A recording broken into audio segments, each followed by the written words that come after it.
You did it? Hey guys. Hey, Josh.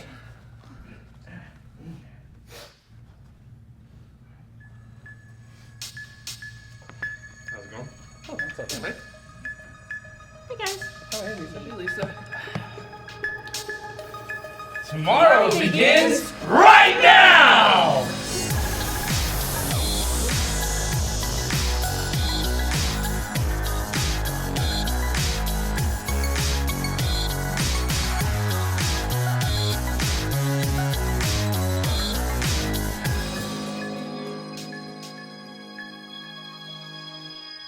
Hello and welcome to Tomorrow, episode 9.31 for October 1st, 2016. Now, before we get started with today's epic episode, we are going to give a big shout out to all of our Tomorrow Premiere Patreon members. These folks give us $10 or more per episode. And these folks, they get access to everything that you can imagine. They get access to, early access to the show, early access to After Dark, access to our Slack channel where you can see us literally think out loud in words and text before your very eyes. They get the whole enchilada. So if you would like to help contribute and crowdfund the shows of tomorrow, please consider heading on over to patreon.com/TMRO. Now, of course, I'm your host for the news, Jared Head, and right next to me in studio, I'm actually here. High five. for the very first time ever, is Space Mike. And not only is Space Mike in studio today, literally everybody is in studio today. But we'll get to that a little bit later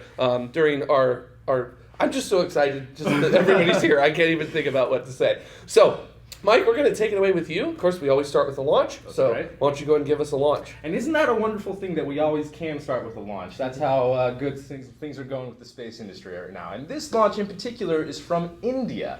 India launched a PSLV, or a Polar Satellite Launch Vehicle, on Monday. And let's check out the launch footage. Yeah. 5, 4, 3, 2, 1, 0, +1, 2, 3, TS1 and ground 5, upon ignited. 6, Vehicle 7, liftoff normal. 8, 9, प्रक्षेपण जलन बिल्कुल सामान्य आकाश की ओर उठता हुआ As I said, this launch took place on Monday, September 26th at 3:42 Coordinated Universal Time from the Satish Dhawan Space Center. And this was the 37th launch of the PSLV rocket. And the PSLV is a unique rocket that has 6 solid strap-on boosters, a solid fuel core stage, a liquid-fueled second stage, a solid fuel third stage, and then another liquid-fueled fourth stage. And the first payload for this mission that deployed from the top of the PSLV was called ScatSat-1, which is an Indian Space Research Organization satellite that is designed to look at hurricanes and typhoons and track different weather data, and it's in a polar orbit at a 98.1 degree inclination so that it can go over the poles and get a lot of the data that they need. And something that was really interesting with this is they actually had 7 other secondary payloads with this launch as well. And we actually have a picture of the ScatSat-1 during pre-launch operations. And you can just barely make out underneath the main payload there, you can see those girders, and that's where all of the secondary payloads are. Now, as I said, it was delivered to a 98.1 degree inclination, and its orbit was at 730 kilometers, or for those of you in the United States, that's 453 miles up. And something that was a first for the Indian Space Research Organization is their liquid-fueled fourth stage. They restarted it. This is the first time that they ever restarted the engine so that they could deploy the secondary payloads in a lower orbit than the primary payload. And just interestingly, the secondary payloads were an observation satellite for Black Sky Global, which is completing with Planet and Google's Terabella. And it was called Pathfinder 1. And then they also delivered 3 satellites for Algeria, 2 of which were surveillance satellites. And then another one was a collaboration between Algeria and the UK Space Agency. The other payloads for this was a CubeSat for Canada, which is testing a deorbit drag sail, and that's going to be really interesting. We might do a space pod on that of ways to deorbit CubeSats. And then finally, there was two smaller CubeSats for different universities inside India. So congratulations to the Indian Space Research Organization for that successful launch. Yeah, and it's so interesting that now it seems like every single launcher out there is taking CubeSats up with it at some point. So the multitude of opportunities is just, it's growing exponentially for you to put a payload on a rocket if you ever want to, if you have the money at the moment. Yeah. So, yeah. Still pretty expensive, but I mean, just a couple of years ago, the industry was saying that we needed a dedicated launcher just for CubeSats, and now most rockets now have some sort of rideshare capability that they can do that with. So very cool. Yeah, well, dedicated ride share, I guess is the best way to put it. So, and talk about a ride, we're going to talk about a ride finally ending. Of course, one of my personal favorite missions,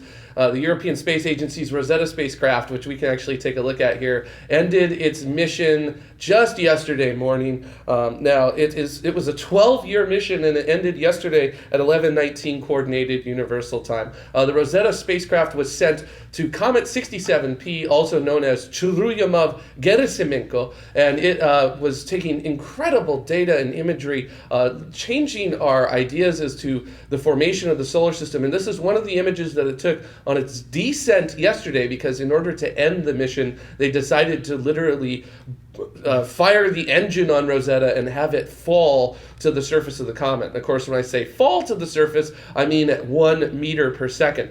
So they aimed it for a pit named after an important Egyptian archaeological site, Deir el-Medina, which actually in this image right here is that sort of darker area just off to the right of center. Now, scientists think that these pits occur through the same types of processes that sinkholes occur here on Earth. And the views from Rosetta's NavCam, and especially from its OSIRIS narrow camera, were just absolutely spectacular, like this next one that we have. It shows this beautiful boulder field here on the surface. This is an area about the size of a soccer field.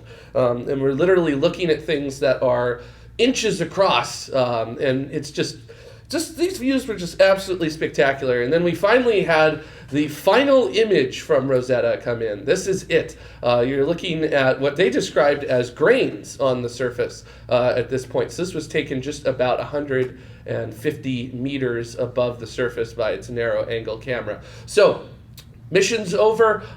Conclusion to the $1.6 billion amazing Rosetta mission. Just a fantastic mission. Total amount traveled by Rosetta, 7.8 billion kilometers. So quite a distance in order to pull that off.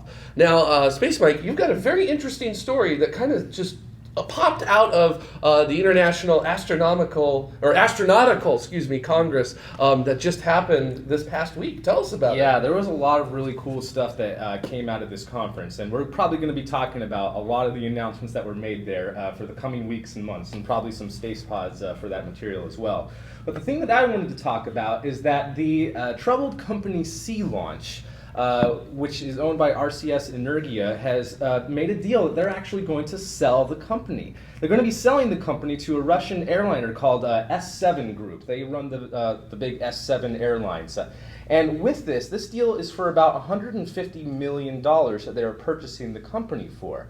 And right now it's not solidified. I mean, there's still lots of different things that they need to work out. One of the big questions is the whole lawsuit that Boeing filed, where they won here in the United States. They got a case where they would be getting $320 million. So it's unknown at this point whether or not that needs to be resolved, but it was reported recently that they were able to reach, not necessarily agreement, but they're in negotiations with RCS Energia in order to figure something out in order to get Boeing the compensation that they want for this. The cool thing, though, is that with this S7 group, there were some people that were talking about having a new rocket that would be launching from these ocean platforms. But what the S7 group wants to do is they want to work out a deal with Ukraine to be able to still manufacture the lower stages of the Zenit rocket, and they use the Zenit 3SL, which is the SeaLaunch version. And there's just some minor tweaks to be able to do it, right there for close to the ocean there. So what they want to do is to be able to keep all the same hardware, have the same type of rocket, the same type of launch scenarios, and keep everything the same. And so that's really exciting, and I'm really hoping that this deal works out. If everything goes according to plan, they're hoping that once this deal is finalized and S7 owns SeaLaunch outright, that they could begin launching again within 18 months. I'm sure that's probably an ambitious estimate, but if that keeps going, I personally am going to be very happy, because I was very sad when the last Zenit rocket took off recently and not necessarily any promises for any more ones. So if this works out, that's some very exciting news. But talking about all this money, I did also want to mention that Firefly Space Systems is actually having a lot of money troubles right now. They have cut back their funding. They're trying to keep their business still afloat. And there's lots of different speculation as to why this might be happening. They're one of the co-founders of Firefly Space Systems used to work at Virgin Galactic, and Virgin Galactic has a lawsuit against him right now, saying that he took proprietary information from Virgin Galactic to use for Firefly Space Systems. We don't know if that is the main reason why they're having a lack of funds right now, but I mean, they're going to be scaling back their employees, and just things are very much a kind of up in the air situation with Firefly, and not in a good way. So we're hoping that they'll be able to recover from that, because of course, as rocket fans, we want to see as many rockets launching as possible. But Absolutely. A little bit of a bummer, but hopefully they will recover from that. Yeah, and of course that's just the gamble that you come with when it comes to new space. You know, there's going to be a lot of companies that start up, and there's also going to be plenty of companies that aren't going to make it to the finish line as well. But you know, as we like to say, we hope everybody can make it. All ships rise with the tide, and we'll see how that kind of goes. So I also want to talk about something that came out of IAC 67 here, which is that Russia has announced that they're actually going to start reducing the Russian crews on the International Space Station. So Roscosmos has announced that they are going to move the crew sizes down from 3 cosmonauts to 2 cosmonauts on board of the International Space Station. And this is going to begin in March of 2017 and will continue till early 2018, when Roscosmos expects to launch the next module to the International Space Station. Do you know about the module, Mike? Yes, it is the Nauka module. Nauka. Okay, that's good that you said that, because it's totally not what I thought the pronunciation was going to be. What's it Russian for? It is Russian for science. Yes. It's loosely translated as science. And the official designation for this module is actually the Multi-Purpose Laboratory Module, and it's roughly about the size of a school bus. So it's not a small module, it's a big old honkin' module. Now, Roscosmos has openly discussed the possibility of actually opening up an extra seat on the Soyuz flights and allowing NASA, ESA, or JAXA astronauts to fill in that extra seat. But NASA officials have noted publicly that there's been no official discussions that have occurred in regards to filling those seats. And of course, Russia has also noted that because American astronauts are going to start flying on American spacecraft soon, that NASA's planning to up the number of Americans on board from 3 to 4 at any given time. Once the commercial crew spacecraft, the Boeing Starliner and the SpaceX Dragon Mark II start flying as well, they're going to up that from 3 to 4. So a little bit of a bummer that Russia's doing that, but you also kind of understand it from their perspective, because they want to be able to focus on getting that module up. And getting that module up too means more science. So I don't really have a problem with that as a scientist, doing more science on board of the space station. And this module too has been delayed so much. I mean, it's been over a decade. And this is a little bit of shameless self-promotion here, but I actually did a SpacePod type video on my personal channel talking in depth about the Nauka module and all the different corruption and sabotage and all the problems that have been going on with this thing. And thankfully, it might finally be launching in 2018. That's the most recent estimate. And once that happens, then they can move forward with lots of other modules that Russia has planned. Their whole construction has just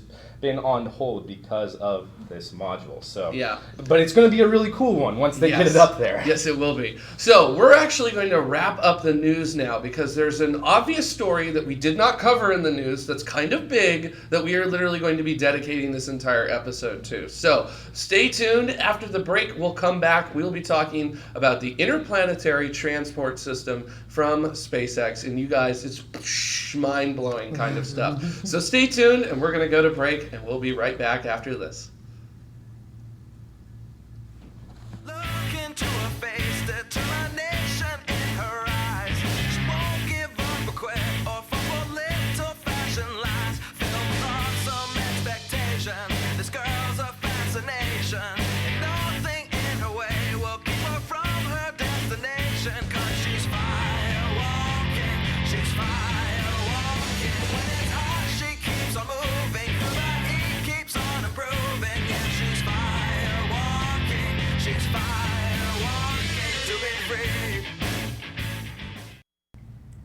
Hello and welcome back to Tomorrow. I'm Dutta. Y'all asked to see more of me? Be careful what you wish for. Before we get started, I'd like to make a huge shout out to all the patrons of Tomorrow. These people have contributed $10 or more. But wait, there's more. We also have our Patreon producers. These people have contributed $5 or more to create the shows of tomorrow. If you'd like to help us crowdfund this show, head on over to patreon.com/TMRO. We're joined with a full studio. We have a full studio. Look at this. We've got Space Mike over here, our resident Space Mike. We've got Josh Richards, our newest, latest lackey. Yes. We've got Minnie Stoge, our Space Pod correspondent from Down Under. Me, Dutta, and Jared the head. Yeah. So, in case you were under a rock, on last Tuesday there was a huge announcement from the International Astronautical Congress in Guadalajara, Mexico. Take a look at this video from Elon Musk talking about his the penultimate project of SpaceX.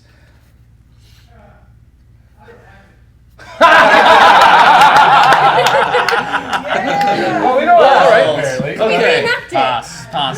Yeah. Big rocket going up. So man. we don't have that clip. Are we getting it, or should we carry on?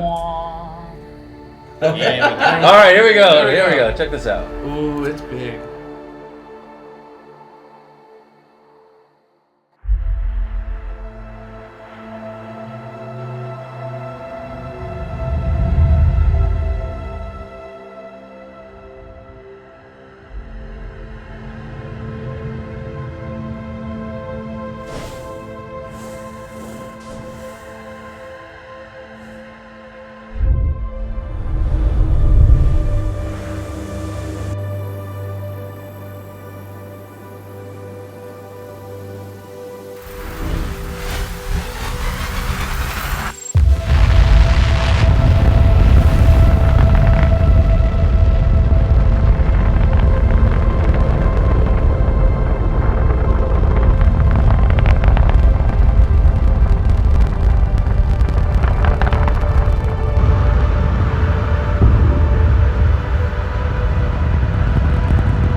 So beautiful. So beautiful. That's This is- incredible. So we all know that this has been the mission of SpaceX. This is the reason SpaceX is SpaceX. This is what they've been trying to do.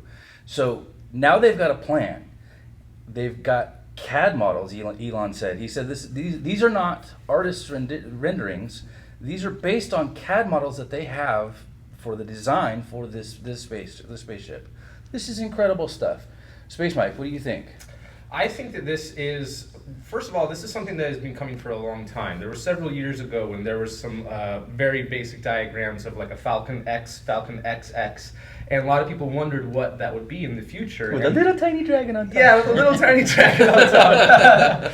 And this has fulfilled that. And there have been a lot of different things that SpaceX has been up to over the years that I've kind of wondered how it's going to be applied, and specifically when it comes to the Raptor engine. Now, before I get too much in detail about the engine, I want to talk about the fuel. The fuel for this is going to be liquid methane and oxidizer as well, but for liquid oxygen. And with that, they're going to be able to not only have a high amount of thrust and have a really clean burn when they're using their engine, and we actually have some of the specs for the engine right here, but the really neat thing about this is that they will be able to extract the fuel that they need from Mars, so that this wouldn't necessarily be a one-way trip to Mars. And I'm sure it would take quite a bit of time in order to get the fuel that they need to get back up and return to Earth. But this is still something that it doesn't necessarily mean that it's a one-way trip. It's not necessarily like the Mars one where you go there to die. Although you might, if you go on the first one, you might die anyway. But Thanks, guys. I mean, I appreciate the support. Yeah, cheers. But I just think that this is a really neat idea because with methane, they'll be able to have a much cleaner burn and be able to clean the engines and with this, they're going to be using 42 of these really big size Raptor engines on the first stage of this, and it just blows my mind how massive this thing is. So let's talk about the engine. They're using a brand new engine called the Raptor, and they have built a prototype, and they actually completed a successful test fire of the Raptor engine. And this was on, I think it was Sunday or Monday before the conference. Yeah, Just on before. the, We've got a video of this. Check this out.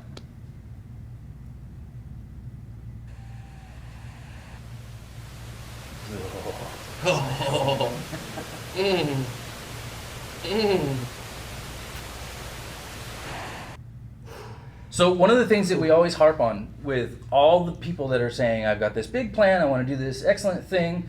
Blue Origin just recently, I actually have to apologize to Carrie Ann because kind of not in the same way. We were talking about space launch system and how maybe it's probably not gonna blah blah blah blah blah.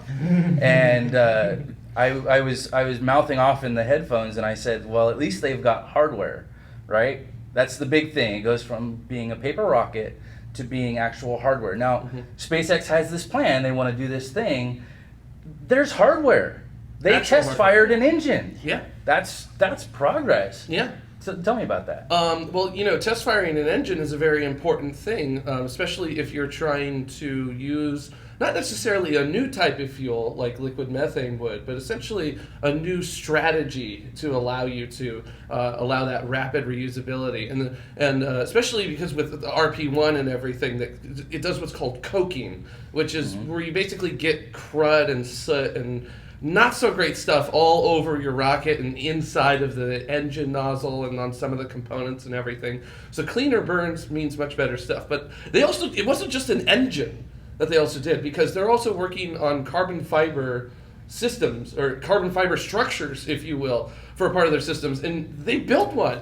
And it's actual real hardware. Like, we always talk about, things are just, it's just all talk until you bend the metal. Well, they're doing more than just bending. To be fair, that's not bent metal. Yeah, that is not bent metal. You do have a very good point. But of course, it's physical hardware, though. That's the point. It's this tank that we're seeing on screen is the actual size for one of the tanks that's going to be on the spaceship proper, or the upper stage, if you even want to think of it that way. So, I mean, that's incredible to me. And they've already been doing tests to verify the pressure and everything. You can get a sense for scale with the people that are in the pictures there, and that that was a big deal when Elon showed these pictures at the International Astronautical Congress. I mean, up until this point, even some of the pictures and animations that we've seen for this BFR, this Interplanetary Transport System, it's still been a paper rocket. And seeing this fuel tank and seeing this Raptor engine test is just, it's just mind-blowing that they're already this far. Let's talk about size for a second.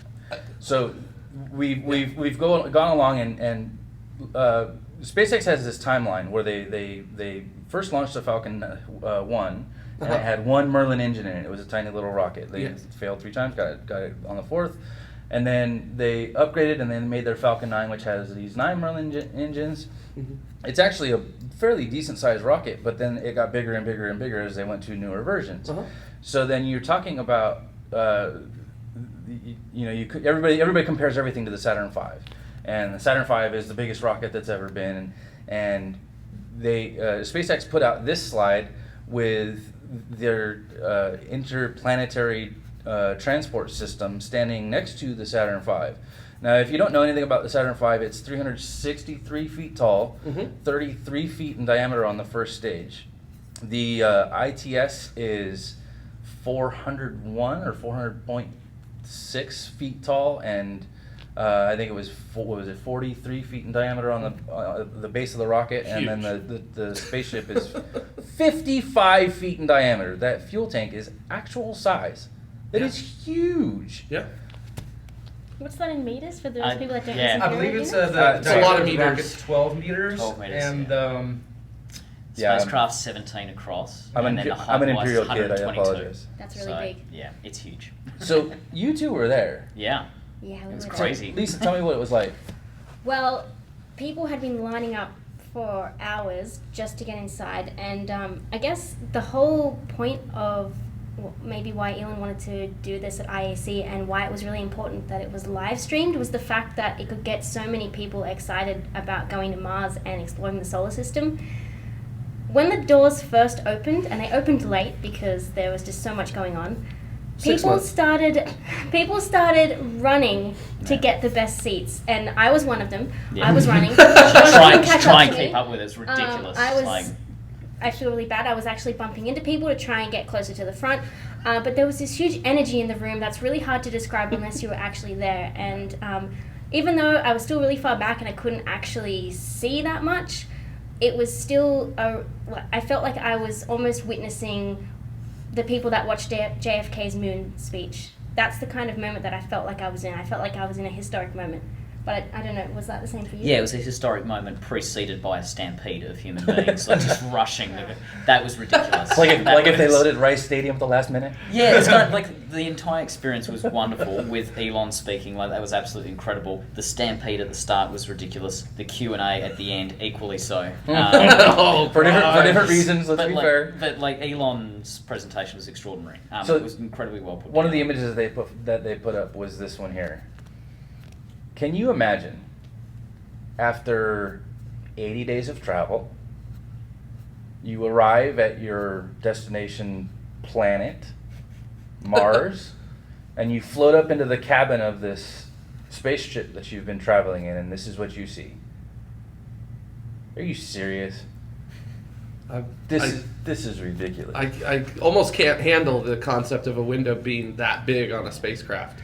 And we do have an animation. I don't know if we have it in there, but we do have an animation of the interior, or at least what's been planned so far of the interior of this. And I'm sure all this is going to be filled up with seats and some of the activities that Elon was talking about. A restaurant, having movie some theater, microgravity sports, movies, all that sort of stuff.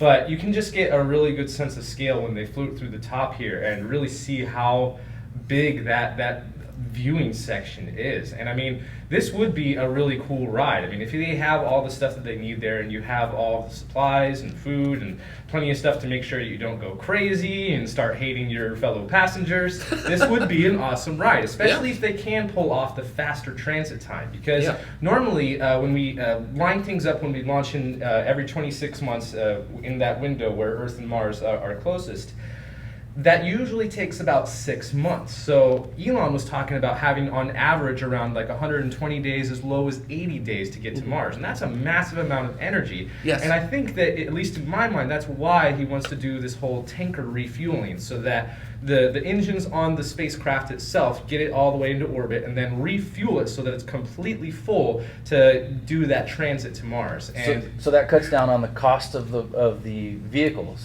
So you have a big booster in which you launch all the people, and you put that up in orbit, but it doesn't have enough fuel in it to go anywhere. and doesn't have all the cargo either. And it doesn't have all the cargo. So then you have to transfer all of the fuel and all of the cargo that you're going to use for this long journey to get to Mars Yep. in orbit.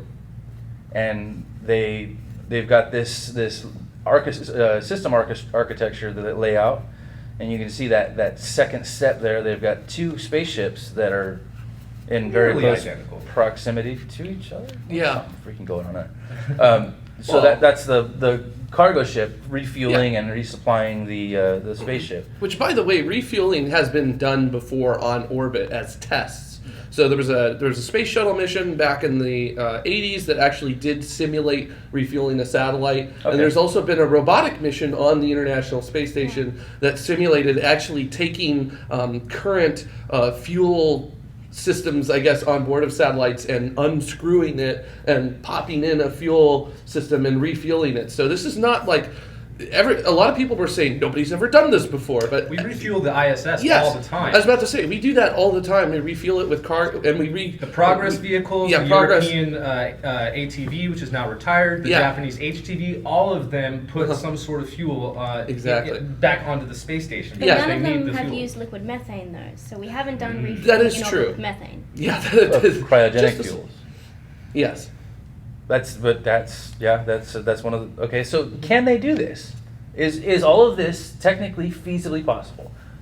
I know there's a lot of people that say because it's never been done before, it can't be done, blah blah blah. But it seems like to me they've got enough of their ducks in a row that if they can do a couple of incremental tests and get to the point where we can prove thing A, we can prove thing B, right? Yeah. So they've made progress. They've made monumental progress for the things that we thought were never possible. Yeah. You can't land a booster back on land. What? SpaceX did. Yeah. Yeah.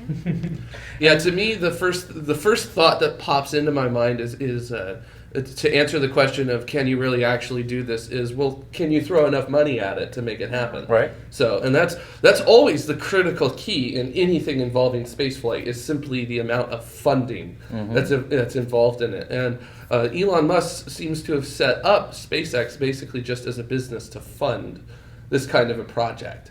And we'll see if that's what ends up working out. Ultimately, it is based upon the business aspect of things that SpaceX is going to be capable of doing, and we'll see how that kind of goes.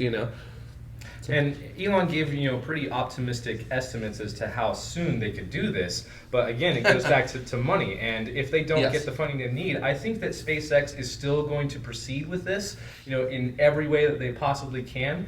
But showing that they have hardware, and the more tests that they do and the more things that they do, they will be able to get more funding. In fact, one possible source of funding is the Raptor engine. The United States Air Force actually has a contract to that small test that you saw. They're going to scale that up a little bit more, but not to the size that is going to be on the ITS, the Interplanetary Transport System. And they're going to be replacing the Merlin vacuum engine on the Falcon 9. Not on all flights, but for some flights, using the Raptor engine and the methane fuel for the upper stage and doing national security payloads. And I'm sure that SpaceX is going to be doing a lot more missions for public and private customers. And the more that they do, the more funds that they'll be able to bring in. But I mean, even Elon himself said that they need to have multiple sources for how they will be able to get these funds. Did you catch the South Park nod in their funding plan? Yes. Steel underpants. Steel underpants. So it seems like they've got a fairly decent plan put together. They've got a timeline. Can we show the timeline? Where they want to, by 2017, knock on wood, they want to be flying Falcon Heavy. They've got Crew Dragon development and Red Dragon missions starting around 2018. And as far as the the Interplanetary Transportation System. They want to develop structures until 2019.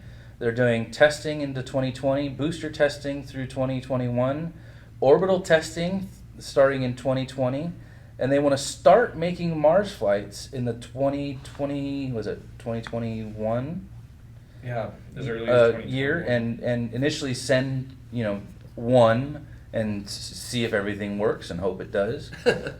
And in the next 2 years, build as many of these as they possibly can and start sending people. Their launch windows are every 2 years, and Elon has stated publicly that he wants to, regardless of whether or not this whole system is ready, he wants to start sending Dragon capsules of cargo to Mars, to land on Mars, so that the infrastructure is ready to bring Ginger back. And well, there's an interesting thing. That's something that we picked up very much from the ISC presentation. This very much is a transport system. Like, Yes. it's very much about getting people from Earth to Mars. It's not necessarily about setting up that infrastructure system. And there's all these other businesses and all these other companies that are essentially going to need to spring up alongside what SpaceX has laid down, Right. to try and make it all happen. So SpaceX isn't doing it by themselves. They need that infrastructure support from other individuals, other companies, all sorts of different things. Yeah, So- someone's going to have to figure out how to grow plants on Mars so the astronauts have something to eat, right? Yeah, and really the ultimate helper in developing that colony on Mars is simply how much can you throw? Yeah. How much can you land on that planet? And that's a very critical part of that. Right now we're at about 1 ton. Yeah. Basically. That's currently where we're at. Simply because largest payload we've ever landed on Mars was Curiosity itself. So right now we sit at about 1 ton worth of material. That's our upper limit at the moment. So something like this just exponentially expands on allowing that ability to actually send the raw material, if you need to send the raw material, to do things on Mars. Musk made a great comparison with what he's doing with ITS, with the rail systems that essentially set up California, that formed the civilization that you've got here, Yes. where we are now. And it's about being able to get that cargo there so that people can then do things with it. If you build it, they will come. Exactly. Yep. And this is the biggest challenge, is being able to get there and being able to send a massive amount of stuff and people at once. And yeah, they're getting a lot of criticism for not having, or at least not in this presentation, giving a plan of to how they're going to develop a self-sustaining city.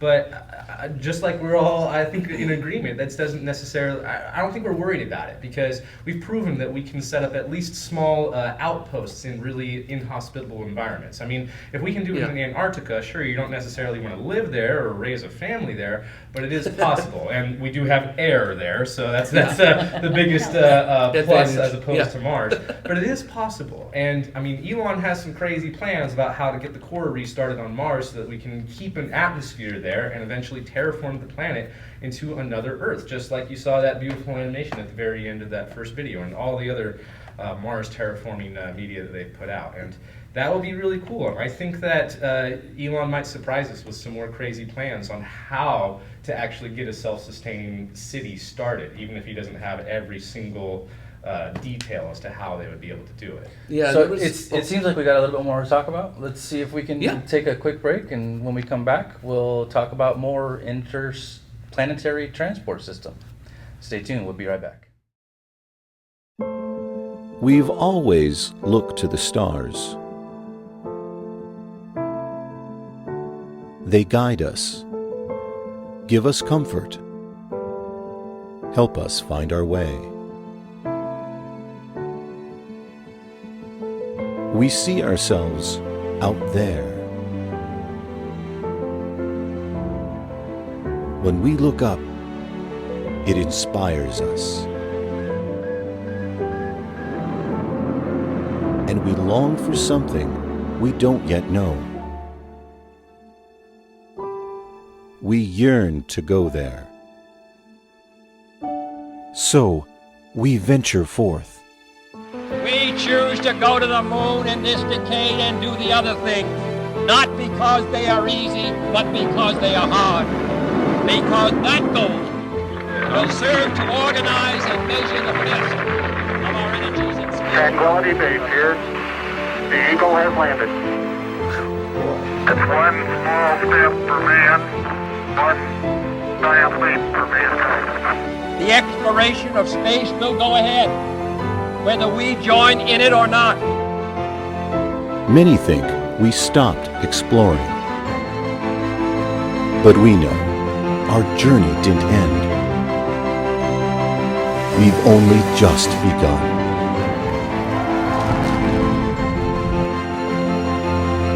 Orion is functioning perfectly at this point.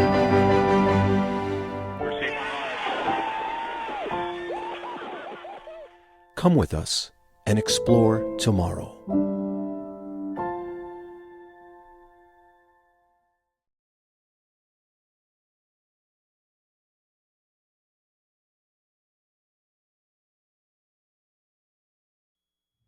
Welcome back. We're talking about the Interplanetary Transportation System from SpaceX. But before we get back to that, let's take a moment to thank all of the patrons of tomorrow.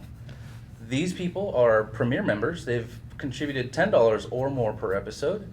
But wait, we've got our producers that have contributed $5 or more per episode. We also have our Plus subscribers who have contributed $2.50 or more to each show. These people get access to After Dark, or as soon as it's posted. They get perks like free shipping from our swag store, access to our Slack channel. But wait, we've also got our patrons. These people have contributed up to $2.49 per episode. Every dollar helps. So if you would like to contribute to the shows of tomorrow, head on over to patreon.com/TMRO. Those sort of contributions are what make this studio and all of us actually being able to be here together possible. And we've got a lot going on. I don't know if you can see the tape on the floor. We're in the process of actually building a new studio. Mm-hmm. Definitely a work in progress. Yeah. And you're going to see more elements as the studio gets built on screen. So. It's not just a paper studio. There's actual hardware. There is hardware. Yeah, there is hardware right there for it. I mean, it's cardboard at the moment. But all right, so let's get back into it. We've got some yays and some nays. Space Mike, you've got a nay. Tell me about a nay that you've heard about this whole transport system. Well, this isn't necessarily something that I've heard about, but this might just be a personal concern of mine. On the first stage of this giant rocket, it does not have any landing legs like the Falcon 9 does. And what they're planning to do is have a pinpoint landing onto the launch mount on the pad there. And I'm assuming this is going to be at Launch Complex 39A, possibly their complex that they're going to build in Boca Chica Beach in Texas. And that is something, even though SpaceX has successfully been able to land a booster, and let's take a look at this little graphic right here. It does have wings to help stabilize it near the bottom, and of course it has the gird fins near the top to help adjust its angle when it's coming down. But without landing legs, SpaceX still needs to be able to have that very, very accurate pinpoint landing, which is even on the drone ship out at sea, they haven't quite been able to hit the X marks the spot just yet. But they've improved with each landing. They have. So this doesn't necessarily... At first, it just came in and went crash, boom, bang, and they've gotten closer and closer and closer. And on the last one, it was, within feet of the center point. Pretty good. I mean, that. Yeah, it's not definitely getting closer. That's not unrealistic. No, it is not unrealistic. Yeah. And after more and more flights are done and more landings are done, I'm sure that SpaceX is going to be able to learn and be able to tweak it in just the way that they need to in order to have these pinpoint landings, in order to turn around and launch the same rocket again the same day, in order to get the fuel tanker up there. Yeah, I guess the best way to phrase it is that every time SpaceX launches and lands something, they're getting data that will help them in the future. Right. So every single second that vehicle is doing something, that is an extra certain amount of data that they can then apply towards the vehicle that they're attempting to build. Mm-hmm. So. It's very cool. Yeah. But yeah, that was my concern. But Jared, you had another concern as well. Yeah, I actually have two concerns about all of this. One of the first ones that stuck out to me most from the presentation was that there seemed to be a lack of EDL system explanation, which EDL stands for Entry, Descent, and Landing. And that is super important on Mars, because Mars has just enough atmosphere that you have to contend with it when you're re-entering, and it has it has too little atmosphere to actually use the atmosphere as your sole way to slow down completely like we can here on Earth with simply aerobraking and parachutes. You can aerobrake and parachute on Mars, but you're still going to impact at basically 300 to 400 miles per hour into the surface. You'll do lithobraking, which may or may not work, but I think in the case of this probably won't work. Probably want to steer clear of that, yeah. Yeah, but rather not. So there was really no mention as to how the system was going to get itself from there, especially if we're talking about 80 days to Mars. We're talking a significant amount of velocity here, a lot faster than anybody has. Right now, with our current technology, that 9-month trip to Mars, you're entering the atmosphere at about 13,000 miles per hour. So if you're taking something that usually takes 270 days and speeding it up to 80 days, that's a significant amount of energy that you're going to have to get rid of. And are you going to be able to do that with the atmosphere there? And of course, I don't work at SpaceX. I don't know what's going on inside of SpaceX, so they may already have this figured out, and there may be people from SpaceX watching right now saying, Jared, you have no idea. I think I'd have to wager that you'd probably have to get rid of a lot of that prior to entry interface. One would hope. But is that why the spaceship has to be so big, so it has that large surface area to kind of... It has to be big for the people. Yeah, people to carry the massive cargo and the volume of people and all their things. As we like to say in engineering, people are a problem. Yeah. And something else to consider with this, I mean, it does have a heat shield on it, but they also need to have this spaceship capable to have an abort while it's still in orbit around Earth, or even during the launch itself. Yeah. Yes, it might be perfectly designed to be able to survive entry into the Martian atmosphere and land with its rocket engines, but what happens if they need to abort before they even leave for Mars? And it's got to survive 2 entry attempts. That's true. One in Mars and one on Earth when it comes back. That's true. Multiple times too. Don't they want to reuse each spaceship about 12 times? At the very least 2. We'll start with 2 and go from there, right? Yes. Yes. Well, they already were talking about the fact that they've improved. They keep improving the material for the heat shield. Yeah, they're on like the 3rd generation Giga X. That's fantastic. Yeah. That's good. That tells me that they are thinking at least about developing these kinds of systems to land there. Also, if you look at the design of the spacecraft, it kind of does look a little bit like a lifting body. Yeah, it's got some shuttle overtones. So there are some definite aerodynamic tricks that are being played. Take a look at this. Yeah, there are some aerodynamic tricks that are being played there that can help you. And of course, I don't know, they may also decide to basically skim the atmosphere for like half an orbit. What's the name of the... Aerobraking? It's aerobraking, but there's a specific term for it when you dive into the atmosphere and you pop back out, and then skip return.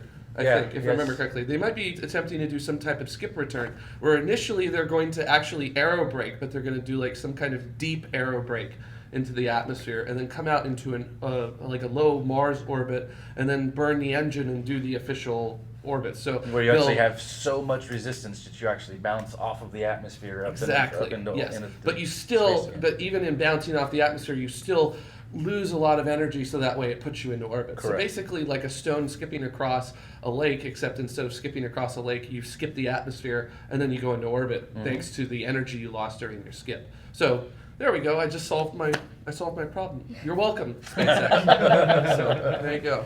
So. And was there another concern that you had about this as well? Yes, radiation. Icarus Factor actually asked that in the chat.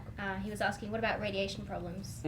Yeah, that's what I saw. I saw Icarus Factor ask that, and I was like, okay, well, we'll go ahead and bring that up. How are we going to contend with radiation on the way there? There was no... I believe someone did ask about that, but it was kind of like skipped over a little bit in the question. Maybe because they're not thinking about it at the moment, or like I said earlier, maybe because they already have the perfect solution and they just don't feel like telling anyone. I kind of feel like that's one of those problems, though, that if you have this vehicle, if you've got the hard part over with, you can kind of deal with all the miscellany that you would normally come across. Absolutely. And then one suggestion was to encase all of the people in a thin jacket of water.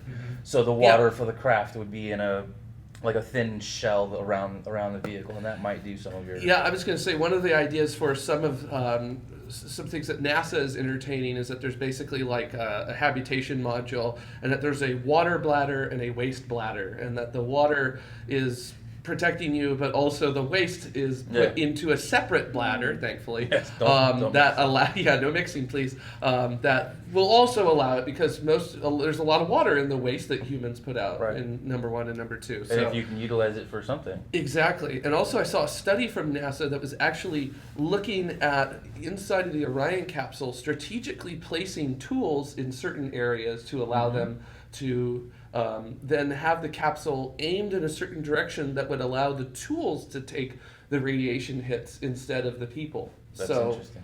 That was just something that I saw earlier this week, and just kind of throwing that out there for everyone to hear. One of the biggest factors with the radiation is actually that transit time. Yes. By reducing it down by so much. Everyone's been fighting for these short transit times for so long to try and reduce the radiation aspects. So I think if you've got a 122 metre long rocket, and you manage to point it towards the sun, and you use the entire body of the rocket to provide shielding as well. There's additional there. So and you look at the if we can bring up that slide again of the actual structure and the cutaway of the spacecraft, you'll notice that there is a ton of rocket parts at the bottom of that, which rocket parts are heavy and they tend to be dense as well. And then you've got fuel, your 2 fuel tanks there as well for your propellant and your oxidizer. It's like 2/3 of the vehicle size is mechanics, and then you've got this little bitty cargo section, and then up on the top there's a little bit of space for people. Yeah, Josh, that's a fantastic point, which is that the majority of the vehicle there is stuff. I'm seeing comments in here regarding galactic cosmic radiation, which is fair enough as well. Yes. Which, again, it's all linked into the solar activity, so you actually see a reduction in GCRs during solar peaks.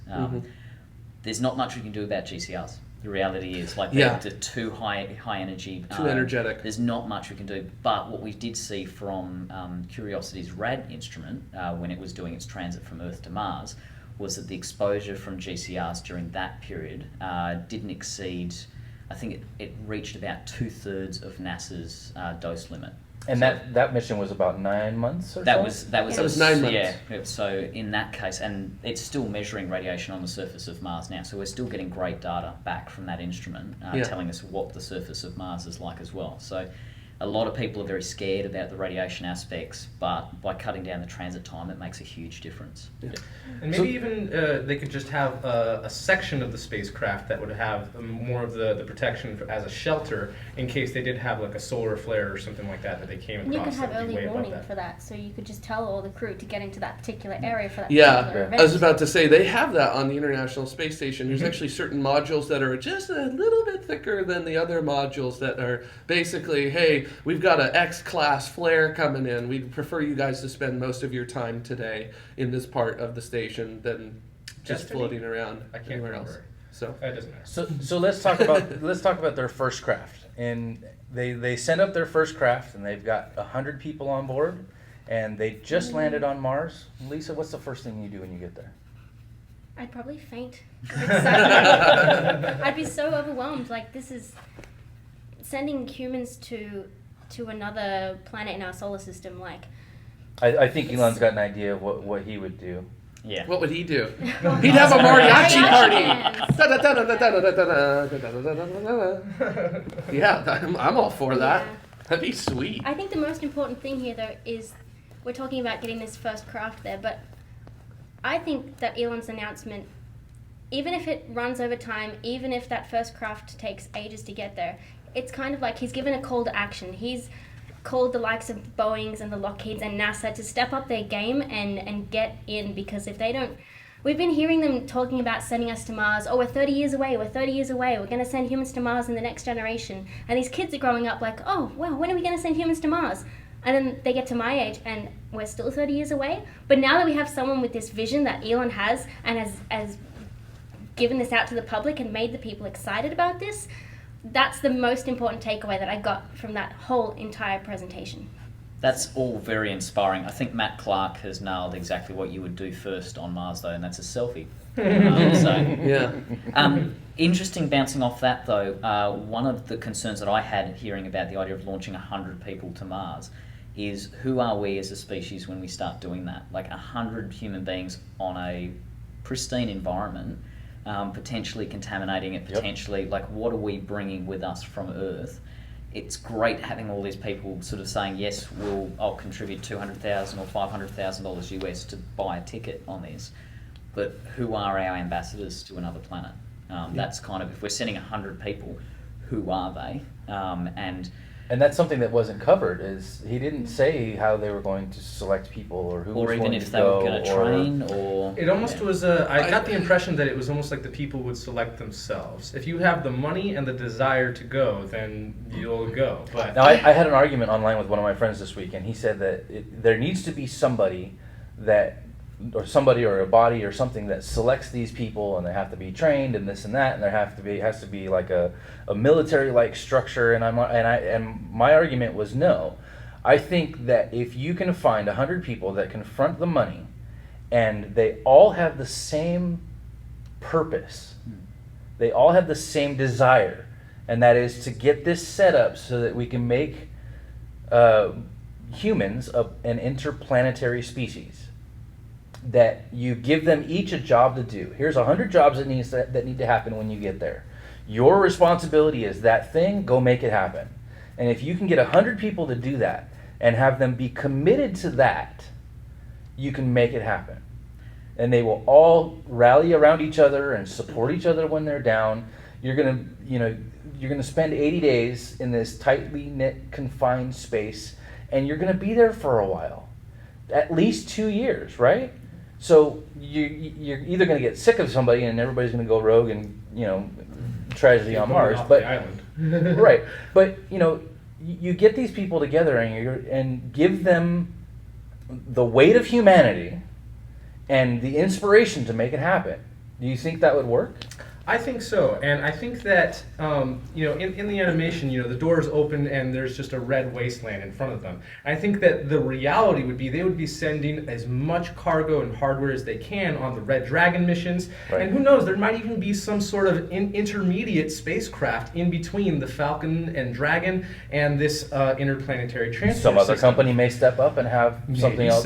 Maybe so. And I would hope, like if I was on that first flight, I would hope that there would already be a ton of stuff at least waiting to be set up. And let's say my responsibility was power. And I have a bunch of crates that are filled with solar panels, and I might even have some robots that I need to finish putting together that can help me out. And that is my job for the first 10, 20 days that I'm there, is to set up all the solar panels so that we do not have to rely on whatever power we have left on the spacecraft.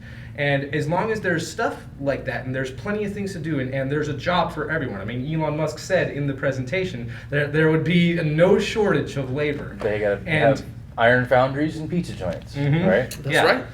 And I mean, the first people that go there, you do not want them to step outside of the doors and then automatically go into instinctual survival mode and start digging holes so that they have something to hide in, You want to have stuff there that they can get set up and get working right away. And within the first month of living there, you already have some sort of sustainability, whether it just be basic plants, and maybe the radiation might even be a benefit when it comes to growing food and plants, because with radiation, you can get certain plants to just explode and grow extremely quickly. So we might be able to take advantage of a lot of the negatives during these first trips and first colonies in order to get things going so that at least that tiny population at first can sustain on themselves and don't kill each other when they run out of supplies that they brought with them. All right, we've got 9 years for all the companies of the world to send all the stuff we need to be able to get it there to support these humans. Ready? Go! Yeah. I feel like the crew that we're going to send is probably going to be one of the most close-knit group of people that will ever leave this planet. And in addition to that, every single one of them is going to be a MacGyver of some sort. You'd have to be. Because there are no spare parts on the way to Mars. Yeah. Unless you 3D print them. Yeah, unless you 3D print them, but then you have to have the materials on board to allow you to do that. And the ingenuity to design it. Exactly. Yeah. And somebody in the chat room was saying that if you look at things like Ice Road Truckers and Deadliest Catch, those might be the kind of people that you want to take, because highly motivated people that do unbelievably dangerous work. Because let's face it, the first flight, the chances of dying are so high that Elon Musk said they're probably going to die. So, I mean, think about it. So I've obviously avoided speaking about Mars 1. Yes. But there are currently 100 candidates for that program. And all of them have been selected based on the MacGyver side of things that you're talking about. Like all of us that are involved have been looking for those different personality skills. Whether or not those people then work well together is essentially what the next round of testing is all about. But there are already obviously people that are willing to go and put their lives on the line to do it. And there's no shortage of, like you said, dedicated people like the ice road truckers and the guys who go and pick up ridiculous crabs out in the like the Canadian Arctic and all this sort of stuff. Dedicated people that want to do those things and work in high-risk environments. There's no shortage of them. Are those the people that then have the money that can afford a ticket? Wait a minute. So there's 100 Mars 1 candidates. ITS can hold 100 people. I think we just found the first crew. Don't do that. I'm going to be honest. I think that they will not send 100 people on the first flight. I think you're going to send a certain number of people plus a extra amount of cargo on board as well. Because let's face it, you need first mission. It's going to be flags and footprints, but also at the same time, it's going to be we need to just set all this up. But Elon mentioned that he when he announced the plan to begin sending cargo at every Mars and Earth transfer window.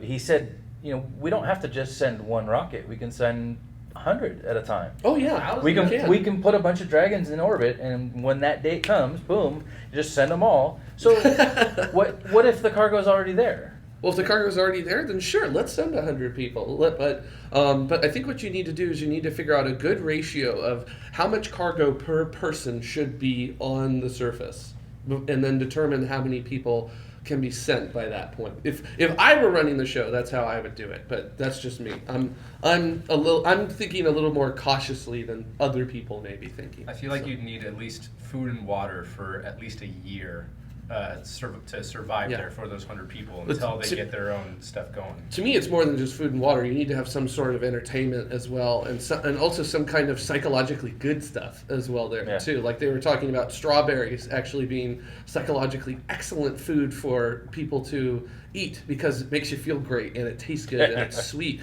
And it sounds very silly, but things like strawberries are very important if you're not going to be potentially having strawberries for 2 to 3 years. Right. So tell us what you think. Leave your comments in the chat room below. You can connect with us on YouTube, on Facebook, on Reddit, Twitter, anywhere you can come in contact with us. Anywhere you see this show posted, leave your comments. It's going to be a huge topic for several years. We would really like to know what you think. Yes. We want you to come back next week. We're actually going to have Tim Dodd is he in studio? Yes. Awesome. Tim Dodd will be in studio. The Everyday Astronaut will be here. Next week we'll probably catch up on last week's comments as well as the comments from this show because we're just a little bit out of time today and I'm not going to be getting into the comments from last week's show, but we'll get around to that eventually. Let us know what you think. We had a lot of fun today and hopefully you guys have been able to be enlightened a little bit. If you're watching live, stick around. After Dark is up next.